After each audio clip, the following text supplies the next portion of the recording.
அனைவருக்கும் ஐயப்பனின் அன்பான வணக்கங்கள் நண்பர்களே. நம்ம சேனலுக்கு முதல் முறையாக வரவங்க நம்ம சேனல் சப்ஸ்கிரைப் பட்டன் அழுத்தி பக்கத்தில் பெல் சிம்பிளை கிளிக் பண்ணிக்கோங்க. நம்ம சேனலுக்கு ஆதரவு தரவங்க லைக் பண்ணி உங்கள் நண்பர்களோட பகிர்ந்து கொள்ளுங்கள். ஒரு நல்ல விஷயம் அடுத்தவங்களுக்கு போகும்போது அது பயனுள்ளதாக தான் இருக்கும். மனிதன் நிம்மதியாக வாழணும்னா பணம் தேவை தான். பணம் மட்டும் இருந்தால் நிம்மதியாக இருக்க முடியாது. உண்மை தானே?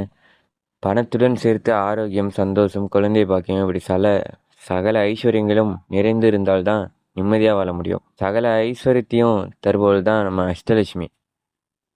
நிறைய பேர் செல்வம் வர வேண்டிய மகாலட்சுமி தாயாரை பூஜை செய்வாங்க. ரொம்ப நிறைய வசதி இருக்கும். அவங்க குடும்பத்தில் பார்த்தீங்கன்னா பணம் இருக்கும், ஆனால் நிம்மதி இருக்காது. சில இடத்துல குழந்தை பாக்கியம் இருக்காது. அதுபோல் நிறைய பேர் இது போல் ஏதோ ஒரு வியாதியால் துன்புட்டு கொண்டே இருக்கார்கள். வீட்டில் சுப காரியங்கள் நடக்காமல் தடைப்பட்டு கொண்டே இருக்கும். கல்யாணம் இருக்காது, வீடு குடிப்பு இருக்க மாட்டாங்க. அதுபோல் இப்படி எந்த விதமான தடைகளும் இல்லாமல் குடும்பம் சந்தோஷமாக இருக்க அஷ்டலட்சுமிகளை பூஜை செய்ய வேண்டும். இந்த பூஜையை நீங்கள் எந்த கிழமையில் வேண்டுமானாலும் செய்யலாம்.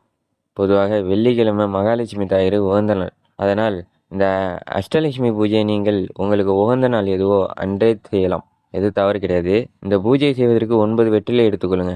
அதை சுத்தமாக அலசி மஞ்சள் குங்குமம் போட்டு வச்சு பூஜை முதல்ல தாயாரை நினைச்சு ஒரு நெய் தீபம் ஏற்று, அதன் பிறகு ஒரு சிறிய தாம்பாளத்தை எடுத்து அதில் ஒரு வெற்றிலையை எடுத்து வைத்து மஞ்சள் விநாயகரை பிடித்து வைங்க.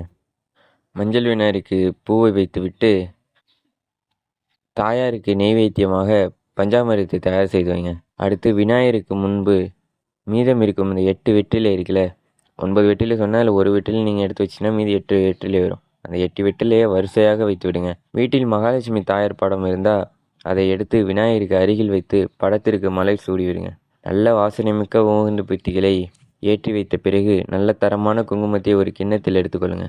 இப்போது ஒவ்வொரு வெற்றிலையில் உங்கள் மோதிர விரல், கட்டை விரலை பயன்படுத்தி கொஞ்சமாக குங்குமம் எடுத்து முதலில் இருக்கும் வெற்றிலையில் ஓம் தனலட்சுமி நமக என்ற ஸ்லோகத்தை 9 முறை சொல்லி குங்குமத்தால் அர்ச்சனை செய்யும்.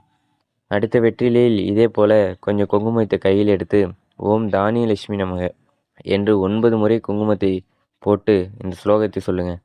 இதே போல அஷ்டலட்சுமிகளையும் ஒவ்வொருவராக நினைத்து ஒவ்வொரு வெற்றிலையில் 9 முறை அந்த லட்சுமி தாயாரை பெயரை சொல்லி குங்கும அர்ச்சனை செய்த பிறகு கற்பூர தீபாரதனை காட்டி பூஜையை நிறைவு செய்து கொள்ளுங்க. அனைத்து சௌபாக்கியத்தை தரக்கூடிய இந்த அஷ்டலட்சுமி பூஜை வாரம் ஒரு முறையேனும் நம் இல்லத்தில் செய்யும்போது எந்த விதமான குறையும் நிறையும் இல்லாமல் நிம்மதியாக இருக்கலாம். பூஜைக்கு பயன்படுத்திய குங்குமத்தை தினமும் நம்ம நெத்தியில் திலகமாக இட்டுக்கோங்க. மீதம் இருக்க குங்குமத்தை வெள்ளி செவ்வாயில் நம்ம வீட்டு நிலவாசலில் அலசுவாங்க. அலசும்போது அதில் மஞ்சள் தடவி குங்குமம் வச்சுக்கோங்க. அந்த குங்குமம் வைக்கும்பொழுது சகல சௌபாக்கியத்தையும் கொடுக்கக்கூடிய அந்த அஷ்டலட்சுமி பூஜை நீங்களும் செய்து சகல சௌபாக்கியத்துடன் வாழுங்கள்.